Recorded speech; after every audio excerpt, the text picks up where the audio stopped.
Well, looking at stocks, you might want to get your financial advisor on the phone while you can, because the White House is looking to crack down on financial advisors. And the Hill's Kevin Cirilli pointing out new rules could take billions of dollars to implement. So, Kevin, first of all, what are the new rules and why are they necessary? Well, thanks for having me. And essentially what this is, from the administration standpoint, is a re-proposal of a 2010 regulatory effort that failed.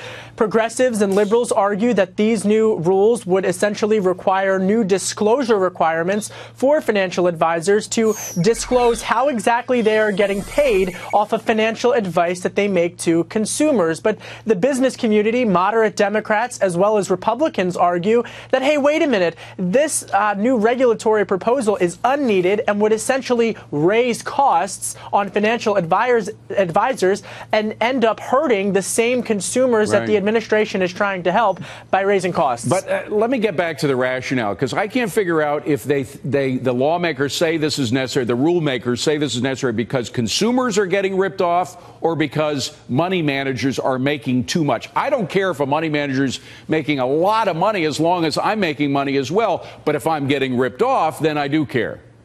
Well, you know, that's a good point. And the administration's argument is that, hey, wait a minute, a financial advisor might be earning a commission from a financial institution regardless of whether or not they're selling advice. But what's interesting about this, though, is that I think where this debate is headed, a lot of folks in the business community are telling me is that, hey, this kind of reminds us of the Obamacare argument, where if you like your plan, you can keep it. A lot of folks are raising the concern that if this regulation passes, that folks might not be able to keep their financial advisor and may be forced into robo-advisors. What's interesting, though, is that the ideological battle lines are very complicated, and an increasing number of moderate Democrats are speaking up against this proposal. All right, and you better believe the lobbyists on both sides of this are out in force right now, trying to push their own particular book through the Congress. Thank you very much for coming in. Kevin Cirilli, the Hill finance reporter. Appreciate you being here.